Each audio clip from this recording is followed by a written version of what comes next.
This is Listen St. Louis with Carol Daniel. When I think about the critical issues facing Black and brown residents in the St. Louis area, I often ask the questions: how did we get here? What's holding us back? And how do we progress? At 9 PBS, we want to deepen our understanding and change the narrative. Join me as I look for answers and discover solutions on today's podcast.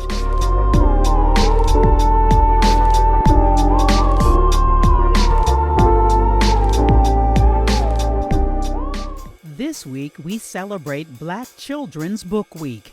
Abolitionist Frederick Douglass said, "Once you learn to read, you will be forever free." Today on Listen St. Louis with Carol Daniel, we talk with one man who wants to ensure Black children are free by helping them to become confident, competent readers by the end of third grade.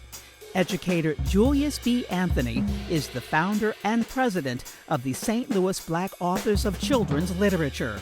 How is he working to increase literacy among Black children?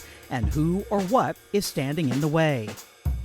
Listen St. Louis with Carol Daniel is supported in part by Midwest Bank Center, the Betsy and Thomas Patterson Foundation, and Orvin and Latrice Kimbrough.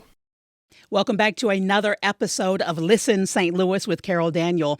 I am so grateful for all of you who are listening. As a matter of fact, I was just in St. Croix, the U.S. Virgin Islands, and my sister-in-law who lives in Atlanta and a sister-in-law who lives in Tennessee, they are listening. So we are all around the country. I can safely say, even if it is family. Thanks for listening, and thanks for subscribing. All you have to do is hit that subscribe button and you become a subscriber. You can also download the podcast, save it for later to listen at your leisure and your pleasure. Now, I recommend often to people, because these conversations can be over 30 minutes, an hour, that you listen in your car for 15, 20 minutes, and then you get home while you're cooking, and then you listen to the rest of it. Listen to it in bits and pieces. That's okay. But whatever you do, listen, St. Louis. We are talking literacy today, one of my favorite topics, a topic I'm passionate about, because as a journalist, reading is everything. Comprehension is everything. Loving words is everything. But the sad part, as you heard me say in the introduction, far too many Black children are not learning how to read, do not know how to read. And it is a concern and should be a concern for all of us. And that's why Julius is here. It's so good to see you again. It's great to see you as well. Talk to me about, give me your reaction to the notion that, according to the Department of Education, 85% of Black youth are not proficient in reading. Well, my reaction is jarring. It's chilling. Where do I begin? It's complex. It's an emotional thing for me. It's something that I think about very deeply on many different levels. And so let me start here. I think about having come from a community where I was raised by the majority of the people who left the Jim Crow South to travel to St. Louis. Now, they left this place where it was really difficult to exist, and they had the courage to leave that experience, to come to this place that they call St. Louis. Now, they came to St. Louis looking for a better life. Right. And most of them came as young people, either by themselves or as a couple. So my parents came as a young couple. And when they came to this place called St. Louis, they came looking for a better day, a better life. And they knew that they were going to build a family and have children. They had plans. They had plans. Mm-hmm. They had plans for a good thing. Mm-hmm. And part of that good thing was built around this whole idea of faith, family, community, and education was supposed to be a pathway to a better day. They also understood that literacy was the key. Right. They knew that. Because they remembered not Yes. being allowed to learn to read, and that was very Yes, fresh. Yes, yes, yes. And they came from places where the most elevated people in their community from the South were teachers Right. and preachers. And so they believed that when they came to this place called St. Louis, they were going to make sure that their children were part of good educational programs and systems. And so here we are in these communities. And to be honest with you, the majority of the blacks in St. Louis have some connection to the Great Black Migration. Absolutely. Absolutely. I would say 90% plus. Mm-hmm. Would you? My parents grew up in Mississippi. Absolutely. And it was my father joined the Army. That was his migration There you to go. get out of Jim Crow South. Tennessee, Arkansas, Alabama, Mississippi. That's St. Louis. And we were touching Chicago too. Yeah. Absolutely, But absolutely. before they got to Chicago, they came came from to Tennessee, yeah. Alabama. Right. You know, it was that track. So this is the point that I'm making for this long conversation. We are still trying to make sure that those people are paid good on that promise. Because the educational system here has not made good on that. And this is why. Because black children in this place that we call St. Louis have not been put in an educational experience that rightfully gives them the kind of experience that they have to do well. And we know, based on research, based on all the things that we learn in higher education, that literacy is the basis for all learning. Now, if that is true, and we know through this research in education that third grade reading success is the marker. Right. Because they say that if you're not on third grade in reading by the end of third grade, then you have a higher propensity of not making it to 12th grade. You have a higher propensity of not being a thriving adult. And you just gave us the stat that 85%. 85%. So what does that say then? The majority of us. Okay. And this is not a new phenomenon. No, it is not. No, it is not.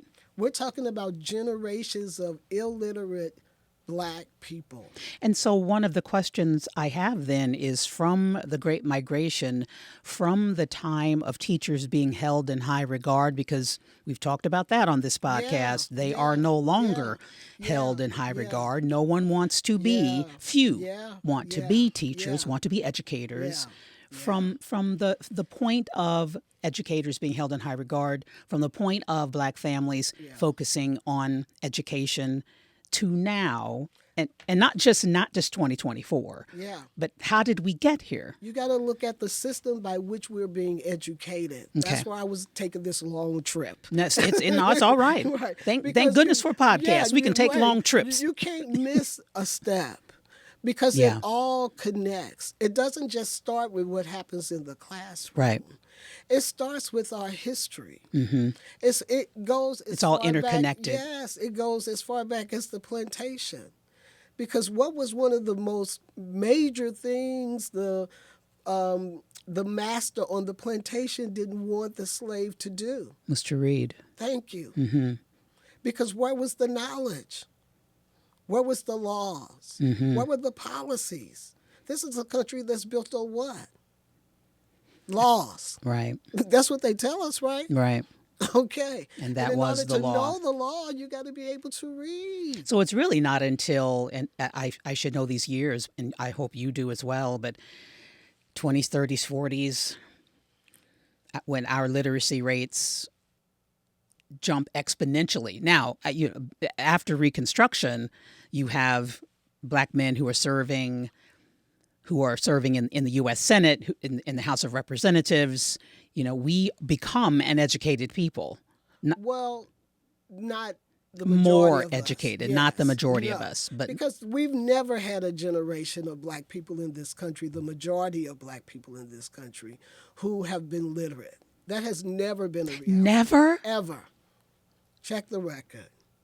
There has never in the history of black people in America where the majority of us have been fully literate. So when I look at the 85% number from the U.S. Department of Education 2023 number, Yes. was it always from 100%? There's never been more than 50% of Black people in this country that were fully literate. That then makes me want to know, because there has been a debate about how children are taught to read. Sure. Okay. And that's the path that I was getting to. Yes. Because we're we're there. talking about the system of how we're educated in this country Mm-hmm. and what education really means. Because when you get to today, then we're getting into these literacy debates about the science of reading Right. and whole language and what all of that means. We could have been having that debate way back in the 20s and 30s. Because it's a consistent part of the conversation. It's a consistent part of the conversation. But it's about the experience that children have when they're in this place that they call school. So break that down for us. What does that look like? What should it look? What does it look like now? And what should it look like? What it should look like for any child is this. The first thing it should be centered around is humanity. Because what you're talking about is having an experience for a human being. Mm-hmm. The first thing we should consider is what is the best experience that will allow the humanity of this individual to thrive. Right. That's the first thing. And that's not happening. Okay. Mm-hmm. We'll go on. Yeah. Okay. Okay. And then And we'll talk about why that's not happening. yeah. The next thing that we should look at then is what research says, because we do want to look at research. We've had enough time to look at research so that we don't get, because you told me this was a 30-minute conversation. Well, I said So I'm 30 not minutes gonna- to an hour now. I said at least 30. Right. At least 30. Because I can talk to you about this for about 10 Let's hours. go. Let's So go. Let's go. I'm going to go fast for you. No. So if I'm going to jump right into it and we're going to look at the research, then we're going to talk about then how we educate children from both the cognitive perspective and then the affective. Now, what do we mean by that? When we talk about cognitive, we're really talking about the intellectual sort of like domain or aspect of a human being. What are those skills and kinds of concepts and ideas that we want the human being to know Right. in order to be fully functional? In society. In society. So when we talk about literacy, we're thinking about what we would say in order to be a literate person around reading. We're talking about phonemic awareness, phonics, fluency, vocabulary, and comprehension. That's what the research says that we should know. So what do we mean when we say phonemic awareness? We're the understanding of sound. Understanding that there's an alphabetic principle to our language system, meaning that there are letters that we call graphic expression, and I'm not going to get overly deep. But letters make sounds. Letters make sounds. And I need to be able to see the letter and know the sound it makes. And your brain Right. has to put all of That that together. So that's that intellectual cognitive track. But then there's this affective track. That's the social and the emotional. Meaning that the human being must feel. They must have to have some connection to the experience in order for them to want to even participate. To want to engage. Yes. Right. So there must be interest. Then there must be confidence. I got to feel good about myself, or at least feel like I can do this thing. And then, and you said earlier, they're steps, and it's all interconnected, and we can't miss a step, is what you said. We cannot miss a step. And all of these things have to exist in this space that we call what? School. Which reminds me of reading to my own children, that I knew I needed, and I wanted to. Yes. Because I was a working mom, and this was a time that I could spend with them, and we have a good time together. Yes. And so I made it. Yes. I'm the voices. I'm singing. So that effective part of it was happening. Yes. Read it again, Mommy. Read it again. Yes. So you put these black children, these Latinx children, these indigenous children in this space that you call school. Now, let's think about this. As human beings, we naturally learn. We're learning all the time. Right, we are. Learning doesn't not happen because We often we're say, not in school. we often say, how y'all know the lyrics Oh, baby. to the song Okay, at you told me 3? don't act like baby. We say that. And it's true. We It are is learning true all the time. all the Which also, Julius, I'll time. just take a left turn and say flies in the face of black children can't learn and black Yes. children don't want to learn. Yes. Those two Yes. racist stereotypes Yes. that sadly exist, Yes. which is not true. Yes, a mama will wake you up and say, I need you to go do. Do the baby say, well, mama, how do I do? Mama just say, do. Yeah. And what do baby do? They try. do. They do, yeah. Yeah. Because they're engaged. They're engaged. Yeah. And mama just said, do. So we put them in a school environment. And see, on the educational side, you know what we call that? What do we call that? Constructivist learning. Okay. We set the child up in a situation where they construct their own learning. We give them the environment and the tools to learn, and they construct the learning on their own. And they build confidence and interest while they're constructing the learning. So what isn't happening? This is what's not happening.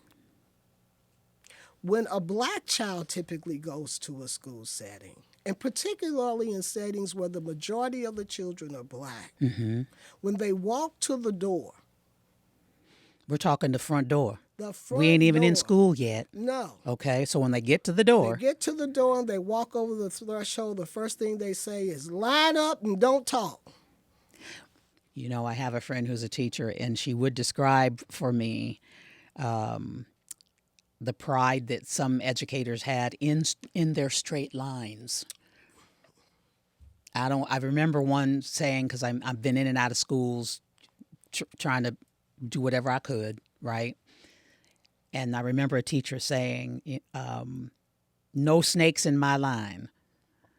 So you're so right about Not that. just beautiful, how beautiful the straight line is, but how quiet the building is. So you walk into these children walk in the front door and they All get in their line and agency be is quiet. taken away. That's the point. Right. No agency. You don't own yourself anymore. You And don't own very your- little joy, I see. Well, if you have no agency, Where's where's the joy? Where's the humanity in that? Yes, Okay, so that's happening. That's what's happening. that's part of it. Yeah. Then you go to what's called a classroom. You sit in what's either a chair or a desk. You're told to don't move, don't talk, don't unless I tell you to. So there's no constructivist learning. You only learn when I tell you to learn, which isn't natural. Because natural learning happens when you're given the opportunity to construct your own learning. Is this why during the pandemic, I remember seeing so many stories around the country of teachers who were able to take their children outside. They were outside. The classroom was outside because it was a pandemic, and so being outside was better than being in an unventilated or poorly ventilated school. And so there were so many reports of how much better the learning was because they were outside. I'm sure In the it was, woods. because the children was probably saying, "Ooh, thank you, Jesus." Yeah. So you know what you're describing though too, Julius. When kids are in a majority black environment, often those significantly the numbers of black Absolutely. teachers. So It's not- is this a yeah. resource issue? Is this a training No, issue? no, it's Is a this system? It's a system issue, and then on top of that, layered on top of that, you have these curricula, or these large organized curricula where children don't get to see themselves in it. They don't see images of themselves. They don't hear language that reflects their experience, their culture. They don't get to hear authentic voices from people who have written words that they that make them laugh the way that they're used to laughing, or music that they're used to hearing. And so essentially what message that sends to them is that I am not valued. Because I'm not in it. I'm not in I'm it. not and in I'm it. not the protagonist. And the protagonist is always the hero. And if the hero never looks like you, then what? Right. This is a good time to talk about why you founded your organization. It's exactly why I founded my organization. Because as an educator who had experienced this with Black children for many years, I decided that if somebody was going to do something about it, why not me? And I wasn't the first. There were many educators that have addressed this issue before me. I can name them. And did wonderful, wonderful things. And so it was just my turn to do my thing, you know? You had Marva Collins, Jawanza Kunjufu, Asa Hilliard. You had all these beautiful Black educators, thought leaders, Janice Hale Benson. The challenge is that they never reached the national respect in education that they should have received. Do I hear you saying they never penetrated the system? Not in the way that they really should have. Right.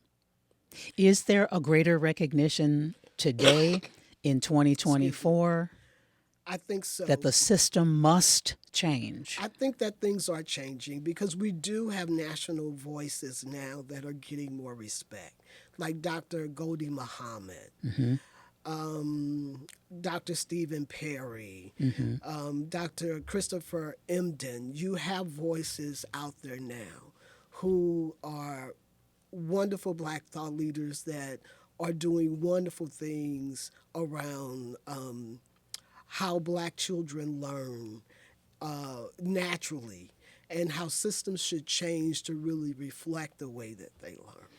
And Dr. Stephen Perry, I believe the one gentleman who has focused on Black male trauma and education and healing. Yes. So it's changing in that sense, but not fast enough and not enough. And not pervasive enough. And not pervasive enough. So you said something that I was having a conversation with colleagues last week, and there was a story featured on Nine about Black children taking yoga, being involved in yoga. And the reaction, some of the reaction was very negative, which I suppose I shouldn't be surprised by. I'm 61. I've been in St. Louis for almost 30 years. I guess I shouldn't be surprised. But I was, because here's an effort to heal Black children and to help Black children. And why would anyone think that's racist? Because we don't see the humanity in Black children. Because when you say, then, as you said, that the way Black children learn tells us that it is different, and it's different because of one's experience and one's humanity. Yes, and we're socialized into learning differently. Typically in Black homes, and we can't say 100%, but in most Black homes, it operates like this. When you come out of the womb, you're going to hear movement and joy, because as a people, we pursue joy. And I think it has something to do with our experience with oppression. And so you're going to hear some music, typically in our homes. Whatever genre it is, we play it because we're trying to get some joy. When we talk, when we speak in a joyful manner. It's dramatic. It's rhythmic. It's rhythmic. It's loud. There's always poetry. Somebody gonna tell a joke because we're pursuing it. If we decide something that we want to do that day, it's going to be something to give us joy. We're going to put our kids in some little league. We're going to go to a church. We're going to try to find something to do that's going to make us happy. There's going to be a cookout. Yeah, and it's not always functional. Sometimes it's dysfunctional. It is just sadly too often dysfunctional.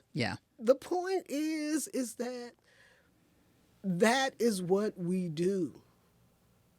And so for me, the educational system would learn something from that. And build on that. And build on that. Yes. Because we have this whole thought in education that there must be a bridge between the home and the school. Mm-hmm. But the school wants to make itself primary over the home. And not even really understand or respect or investigate or, again, understand the home. But they make some homes important. Yeah. I remember I think this was my oldest son, elementary school. We got an assignment. I say we because, Mm-hmm. Yeah. well, I'm helping with that work. And the assignment was an ancestry thing. Mm-hmm. And to create a poster about your ancestors. And I emailed the teacher and I said, you have Black students in your class who do not know beyond their grandparents. Mm-hmm. They may know Africa, but they don't know what tribe. They don't know what country. They don't know. They know the continent. They don't know what country. So keep that in mind when you assign such things. Yeah. The teacher didn't even respond to me, which is system Yeah. not bridging to home, which is system just being system. Yeah. And so we have this education system, a one size fits all. And that's so America. So why can't St. Louis Public Schools, is it because in order to get its funding and be accredited, they have to teach the curriculum, have to be... It's all of that and not all of that. Okay. Because they can make some modifications that's specific to the children that they serve. They can do more to serve the children that they serve in a better way. They can do that. Julius, if there was willingness to do it, they can. That's a mouthful. Is there do you have the sense that that there is progress? I mean, 85% would say there's not. Progress towards literacy, reducing, increasing. No.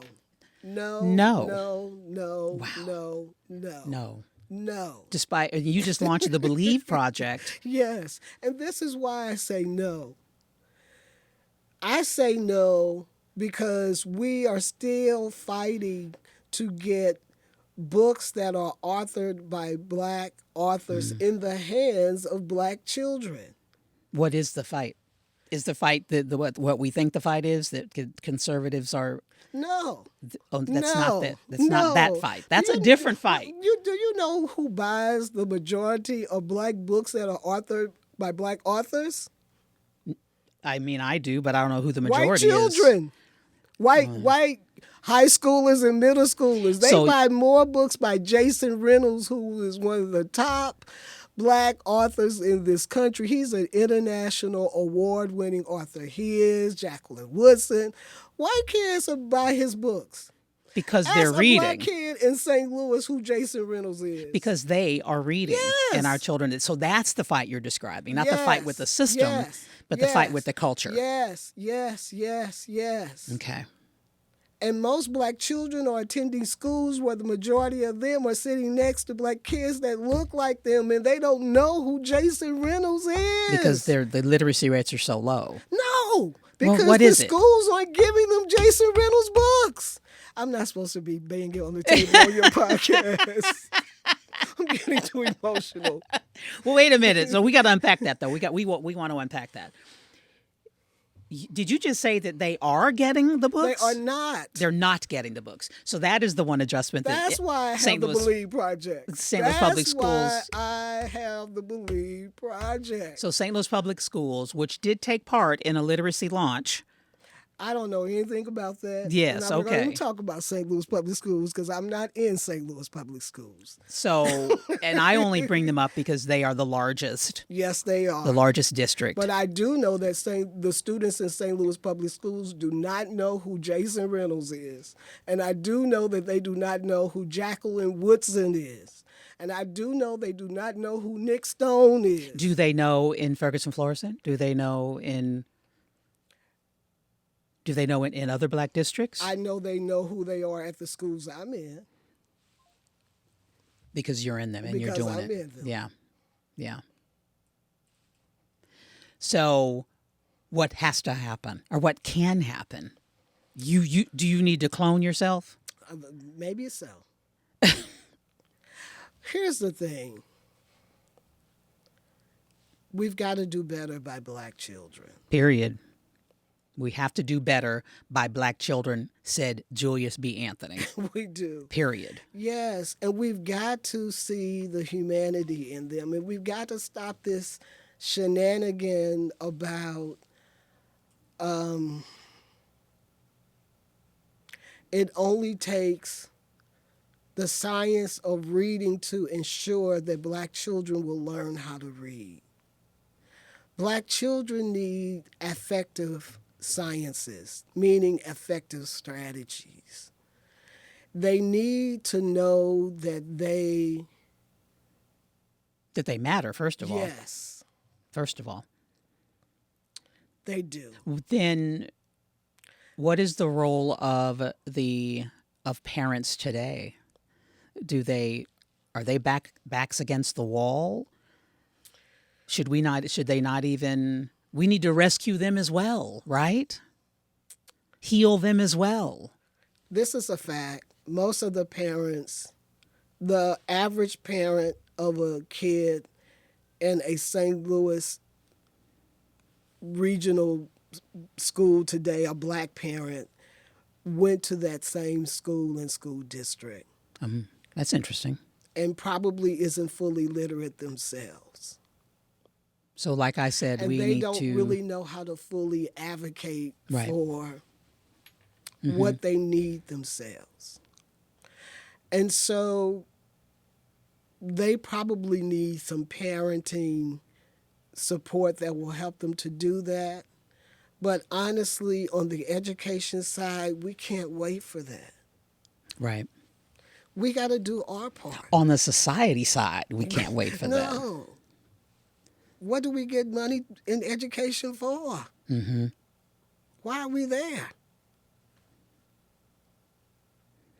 Your level of frustration, which you and I have been in many rooms together, many events together, and you are dapper. You are a calm, even though you may not think that from what you've seen. I know. And I said I wasn't going to act like that, Carol. I'm almost about ready to say, don't show this video. Don't show this podcast. I may not get no more events. No. You will get more as a result of the passion. But my point is that I feel like the level of frustration that you are showing is what we should see. There should be outrage. There should be. Because this happens every year. Those test scores are the same every year. We ought to be crying. Mm-hmm. This is the alarm bells. It's been ringing. Been ringing. And we want to blame it on COVID. Children couldn't read before COVID. And even worse, supposedly Right worse now. I mean, it makes me so sad, so frustrated. And to think that they don't even know what black authors are out there. Mm-hmm. And we have so many more new black authors now. So it's interesting. The way that you're speaking makes me think that this debate over conservatives and black history. It's not even a debate in black schools. Not even They're a not debate. No. St. Louis Public Schools ain't banning books. Right. They're not banning books in U-City and Ferguson and Gent. They're not banning books. And we have a deeper issue than whether or not Florida does what it does. We have a deeper issue. Yes. We need to teach our babies to read in the first place. In the first place. Do we? Yes, they do need the science of So reading. who I'm not changes saying- the system? We do. We. We, How does the people watching, how do they change the system? How do they, the educational system, the U.S. Department of Education? I think that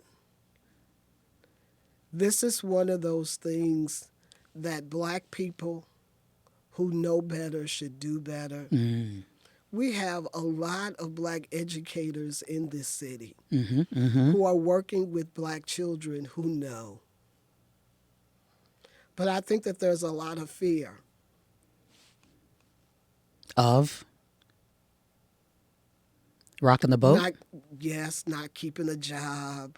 The system. I just interviewed Joy Reid, her book about Yes. Medgar. Well, and you and I saw each other that night. Medgar Evers and his wife Merle. Medgar and Merle is the name of the book, and there's a lot in the book about Medgar Evers, who worked for the NAACP in Mississippi. His main job was to sign up, get NAACP memberships, and that was the time when the Black educator was seen as upper class, right, or held in high regard. And the one thing that was constant was that teachers were afraid to join because whites Same thing. were getting them fired. Now just think about that. And it's the same thing today. Think about that. Just think about that. That was Jim Crow, Mississippi, 1960s. And here we are in the 21st century. And teachers are still afraid of losing their jobs. And not just teachers, superintendents, administrators, it's the whole system. And yet you're telling us that we know better and we need to do better. You're telling us we need to. It's willingness. We're not willing and to fearlessness, do it. apparently. Yes, because you also, just like Joy tells us in Medgar's story, you have the Blacks that are afraid to fight the system because of what they might lose, but you also have the Blacks who feel like, oh, just don't rock the boat. The Percy Greens and all of them she was talking about in her book, who help keep the system going, who are comfortable in the system and don't want the system to change. Yeah, that's what it feels like. That's what it feels like. And so, you know what Julius does? He What? does what he can do. He has built this wonderful program that's called the Believe Projects, where we build these spaces in schools that are totally culturally responsive, where children can walk in that space, see beauty, because everything in that space is new. It's built like someone's home. Mm-hmm. It's all new furniture, and it's supposed to look like someone's home because we want the child to know that what you do in this space, you can do at home. Mm-hmm. It has over 1,000 books, and our goal is to get to 3,000 books.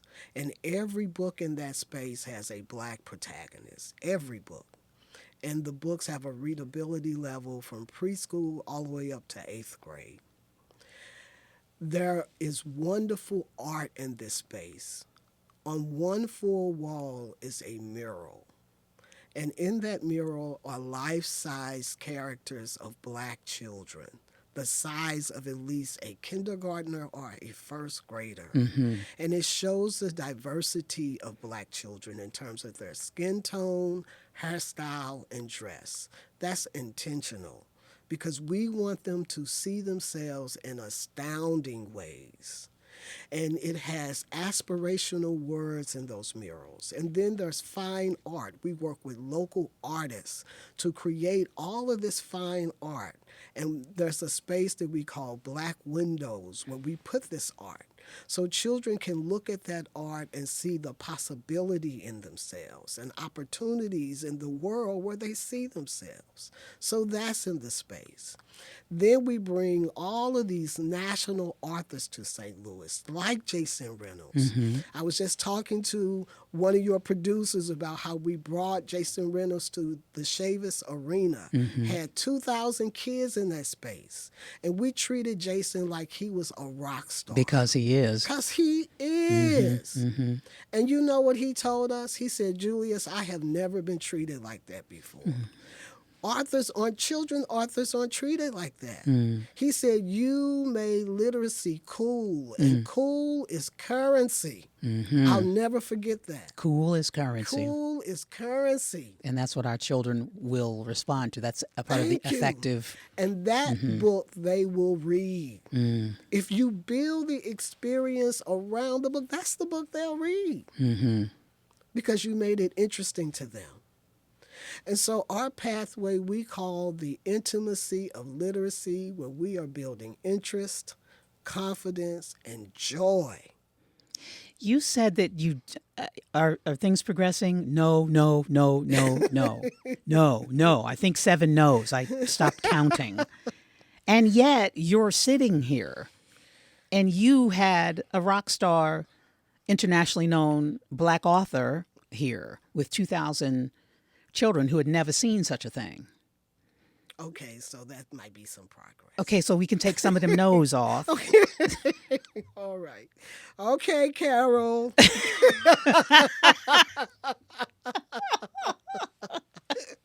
We are progressing in that way. Even if for no other reason, there are more conversations. Sure. And as you put it, there always have been. Yes. And let me backtrack, because, yes, now you're making me feel bad. I don't want to make you feel bad. And you're not. I want to make you feel good, because you're doing something. Yes, you are. So let me say this, too. So when I came on the scene back in 2018, there were 52 literacy-based nonprofits in St. Louis. 52? 52. And most of them were giving out books to children, mostly Black children. None of them were giving out Black books to Black kids. And we were the first to show up to start doing that. In 2018? In 2018. Now, the majority of them are all giving out Black books to Black kids. Okay. That's progress. And so... That is. Yes, that is. And there's lots of other progress. PBS now has a Black animated series called Drawn In. That's progress. It's award-winning, by the way, on 9 PBS. Yes, it is. Just go to 9pbs.org/drawn-in. And kudos to Amy for realizing that. Absolutely. And doing that. So that Black children can see more images of themselves. You know, so yes, that is progress. And teaching in room 9 is amazing. Where they have Black teachers. Dr. Albert Sanders, my dude. You talk about engaging. Yes. So yes, there is progress. So I take it all back. I take it back. And all of them are my friends, so I take it back. That has never happened on 9. That's never happened on Listen St. Louis. That's never happened. I take it back. So there is progress. Maybe I just want it to be more. So I think clearly you do, because for you to say everybody, if we've learned nothing else, we have learned that there has never been a time in the history of the United States of America that the majority of African Americans have been literate. Yes. There has never been a time in the United States of America where the majority of Black people have been literate. Yeah. And that's word. That is truth. Yeah. There are those, surely, who will blame parents. I'll never forget hearing a colleague, a former colleague, not a Nine PBS colleague, but at a former job, a former colleague saying out loud that black parents don't care about education. Oh, not true. And I Not almost so. wrecked my car when I heard this through my speakers on the radio. And this is a learned person, seemingly well-read person with that attitude. And that's not true. Absolutely not. It's never been true. Right. It's not true today. Absolutely. Absolutely not. I believe, and this is my belief, this is a Julius belief. This is all about you. Right. I think every parent wants their child to succeed and to do well in school. I really do. And it's hard to say every, but I really do believe that every parent wants their kid to do well in school. They have good intentions for their children and want them to do well in school. They may not always know how to help them to make that happen, Right. but they want them to do well in school. So this whole notion that black parents don't believe in their children, not so. Not so. They just don't always know what to do. And they get frustrated. And they are coming from far too many. Yeah. Have Gone through those same systems and were frustrated when they were in school. And really don't know how to help their children at home. I'm one of 5, and my oldest brother, who's a retired colonel from the U.S. Army, was told in high school that he was not college material. Now that's high school, and supposedly I didn't see this. I didn't go, but my father took all of his report cards to a school board meeting. Yeah, and spoke and said, just laid him out like Right. There you go. There you go. On the podium. There you go. Laid him down. Yeah. And that's high school, and that's 1970. That would have been 74, 73 or 74. If educators in the system don't believe in the children, that is yet another link. That's another missing step that we have missed. We have to have engaged, I should say, educated educators, culturally fluent educators. Would you say that we have that or do not have that? I think that many educators will say to you that it's difficult being an educator. And I believe it. And that the system has made it very difficult for them, very taxing for them, that they have a lot of responsibilities that go over and beyond their desire to do what they really want to do for children, which makes it hard for them to really educate children in the way that they want to. That's why I believe that it's bigger than... I had a 7th grade teacher, Miss Richardson, loved her. I went to Dunbar Elementary School in the JVL. Wow. And Miss Richardson lived to be 103 years old. She was one of my favorite teachers. And she used to say about things that happened in the school that she couldn't control, Anthony, I don't run it. I just run around in it. So, and I think that's what most educators would say. They don't run the system. They just do what the system tells them to do. And so a lot of times I don't necessarily, it's hard to put blame on them because they are in a situation where they have to just respond. Right. Based on what was set up for them. Because this starts at the federal level. Right. And then it comes down to the State level. level. And from the state level, it comes down to your local district level. And all of them have their own rules and policies that then the little guy in the classroom has to follow. Right. Or the guy in the building who administrates the people in the classroom have to follow.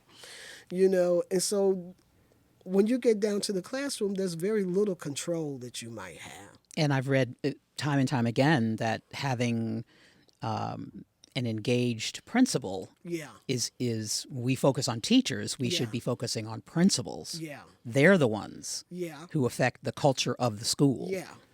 But there are many places within the system where you can change some things to make things different for the person that's all the way down in the classroom. But there's no willingness in those different little places. And I think it's because there's this whole idea in America when it comes to laws and policies that one way is good for everybody. And we don't question it. And we don't question it. You just get that, and it's good for us all. And if you do question it, you're rocking the boat. Yes, exactly. There's no room for looking at things that are unique to your particular environment, situation, your condition.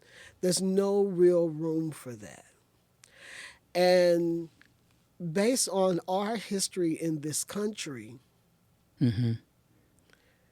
there has to be a whole lot of room for what we need to correct. Do you, when you look at the fact that more parents, and it's not a significant number yet, but more black parents are homeschooling? Yes. For a variety of reasons. Well, the main reason is because they don't believe in the educational system that this country has set up for children. Right. That's why they take their kids out, and they can't afford private school. So they've decided to educate their children themselves. And St. Louis being, and I've lived all over the state of Missouri, but St. Louis having more private schools than your average seems like we have a lot of private schools here, do. Right? A lot of private high schools. We do. Very robust. 25% of St. Louis is Catholic, so very robust. We do. Even though they're closing some Catholic schools, but still a lot of Catholic schools as well. So there are those schools. I think of Cardinal Ritter, for instance. There's a handful who are doing it and doing it well, as the rapper once said. And is that because they are free to move about the country? They're free to. Now, why are you quiet? Why are you? Are you measuring your words? Are you? I think that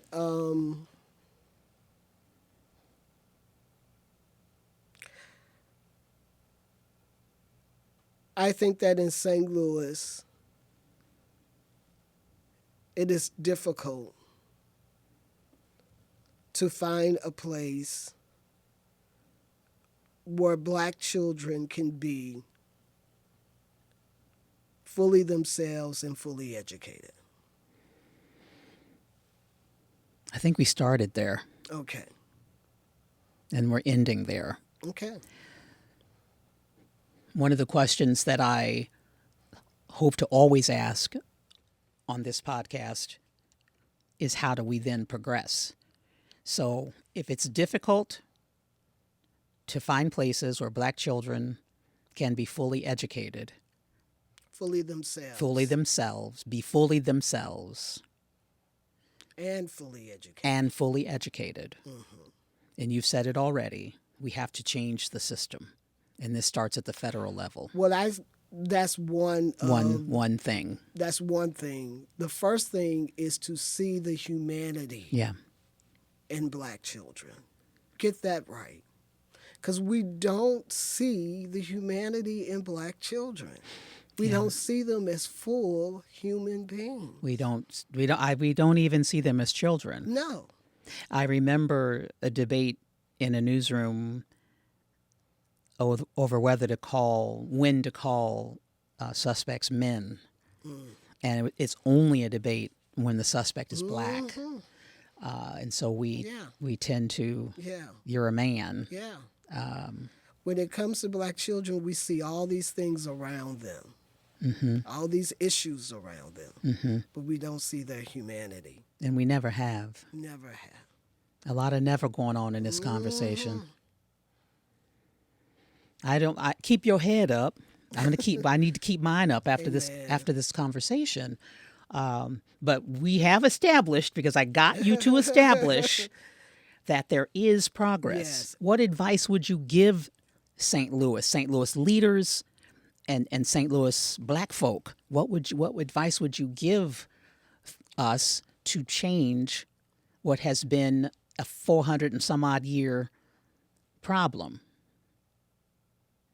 Illiteracy. What advice would you give us? This may seem to be weird advice based on the fullness of the conversation, but it's not. It's the most perfect advice. Okay. And it's what you and I talked about earlier. And I don't think it was part of the podcast. But I'll start with this. Be willing to love. Love is God, and God is love. Be willing, above all else, to love. And our greatest leaders, that was the core of their message. Right. Above all else, love. And going back to Medgar Evers, Yeah. he loved Mississippi, and that's why Yes, he he fought. did. He said that. I love Mississippi, and I'm going to fight to make it safe. Yeah. Yes, yes. My bishop, my pastor says, you cannot save what you don't love. There you go. When you love, you'll find a way. Right, right. That's not weird advice at all to me. Yeah. Not to me. When you love, you'll find a way. So let's love. Yeah. You have your marching orders, people. What's next for you? You just launched the Believe Project, so. Yeah. Yeah. More literacy labs. So we'll open our next one March 14th at Jackson Park Elementary School in University City.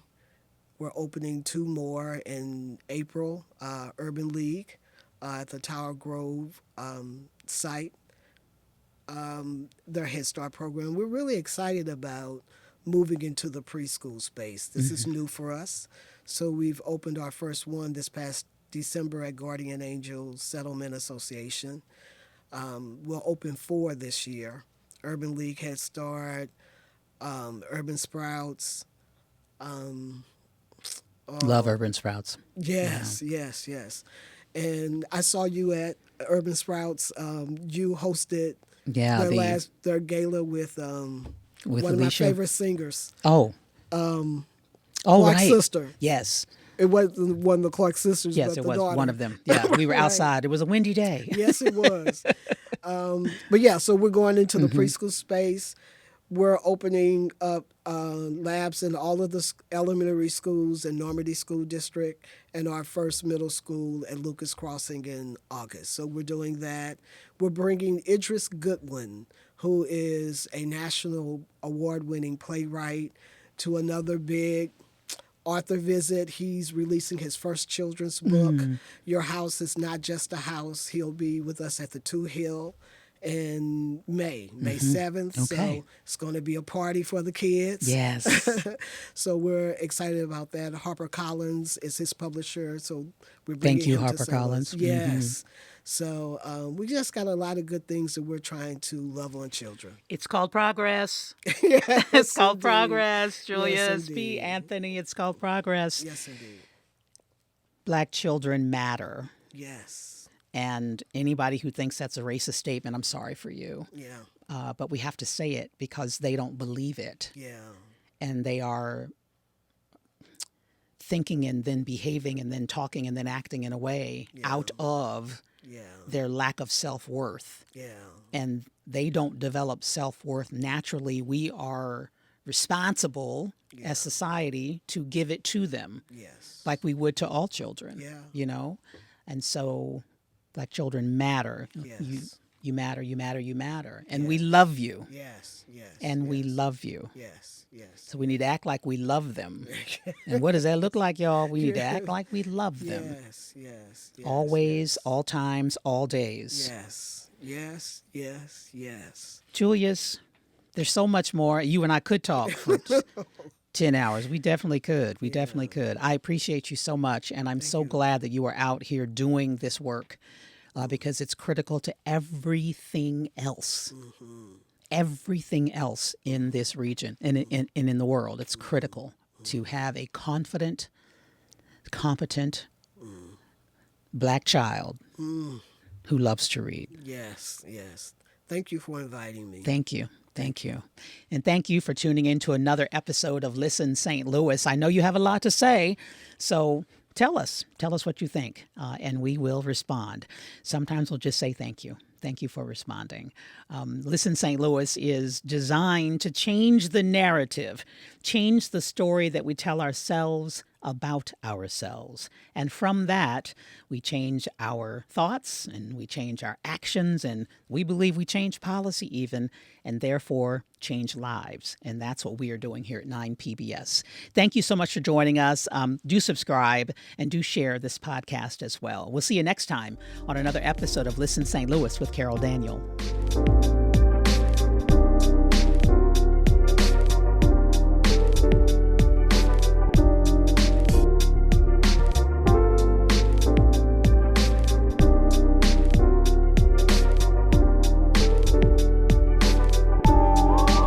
Listen St. Louis with Carol Daniel is supported in part by Midwest Bank Center, the Betsy and Thomas Patterson Foundation, and Orvin and Latrice Kimbrough.